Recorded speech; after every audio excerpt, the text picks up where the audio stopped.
Chapter 13. Wherever he went now, Matt watched for Indian signs. Sometimes he could not be sure whether a branch had been broken in the wind or whether an animal had snatched a queer shaped mark on a tree trunk. Once or twice he was certain he had discovered the sign of the beaver. It was a game he played with himself, that it was not a game to a teen he was still to learn. They were following a narrow trail one morning, this time to the east, when a teen halted abruptly. "Hist!" he warned.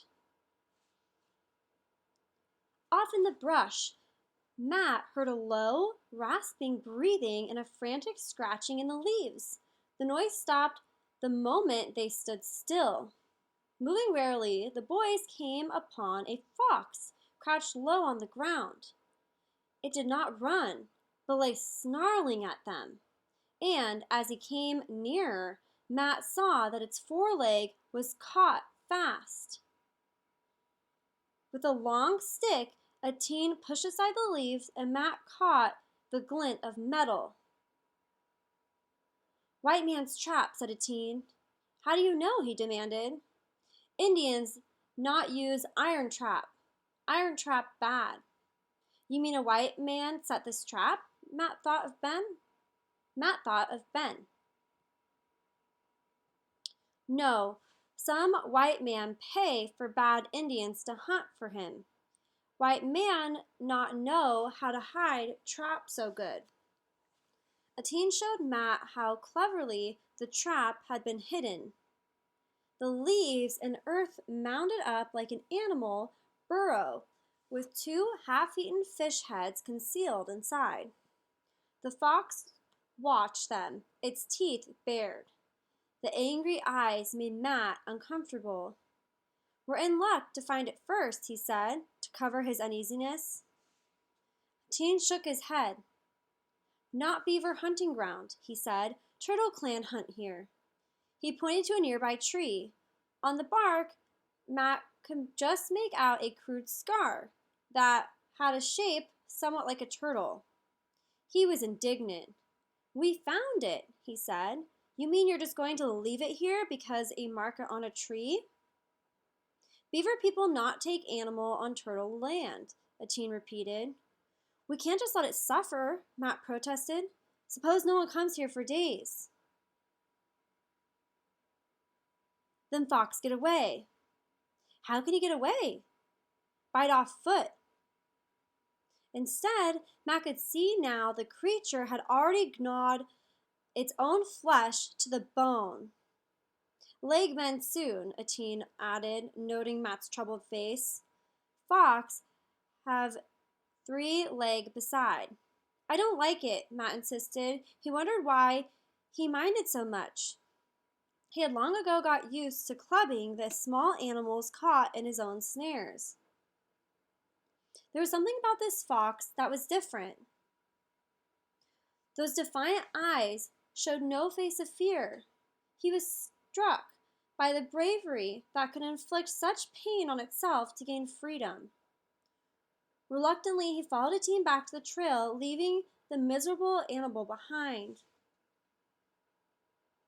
"It's a cruel way to trap an animal," he muttered. "Worse than our snares." "Ahe," a teen agreed. "My grandfather not allowed beaver people to buy iron trap. Some Indian hunt like white man now. One time many moose and beaver, plenty for all Indians and for white man too. But white man not hunt to eat, only for skin. Him pay Indian to get skin, so Indian use white man's trap." Matt could not find an answer. Tramping beside a teen, he was confused and angry as well. He couldn't understand the Indian code that left an animal to suffer just because of a mark on a tree. And he was fed up with a teen's scorn for white men. It was ridiculous to think that he and a teen could ever really be friends. Sometimes he wished he could never see a teen again.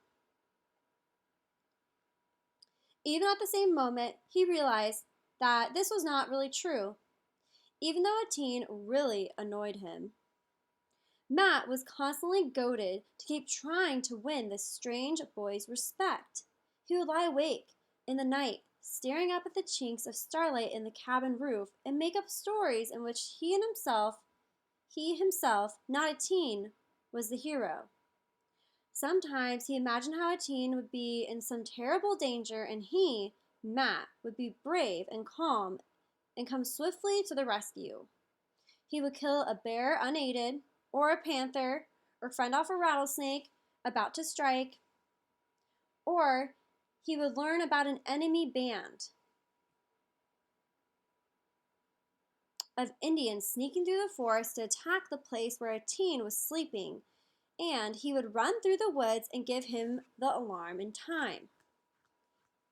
In the morning, he laughed at himself for this childish daydreaming. There was little chance he would ever be a hero, and little chance, too, that a teen would ever need his help. Matt knew that the Indian boy came day after day only because his grandfather sent him. For some reason, the old man had taken pity on this helpless white boy, and at the same time, he had shrewdly grasped at the chance for his grandson to learn to read. If he suspected that a teen had become the teacher instead, he would doubtless put a stop to the visits altogether.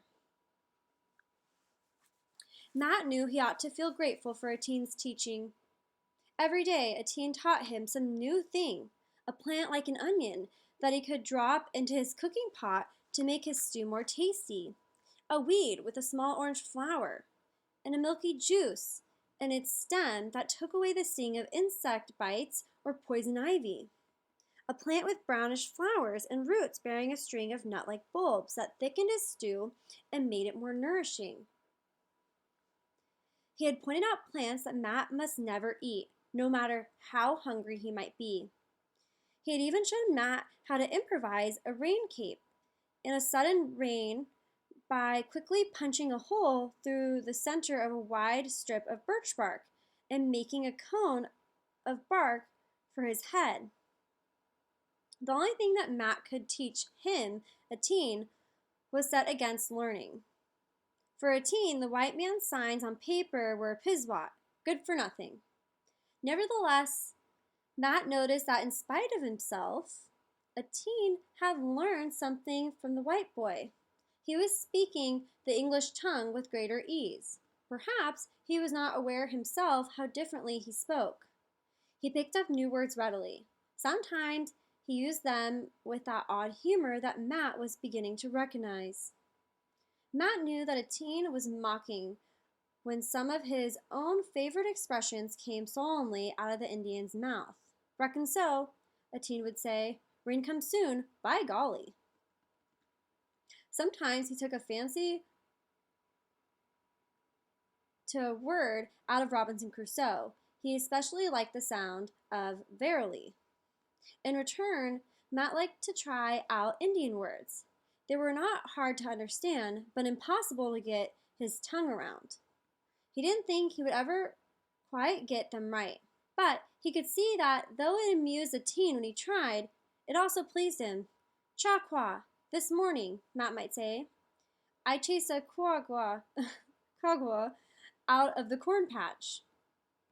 He wouldn't add that he had wasted an arrow and watched the porcupine waddle off unharmed. Perhaps, after all, those lessons hadn't been entirely wasted.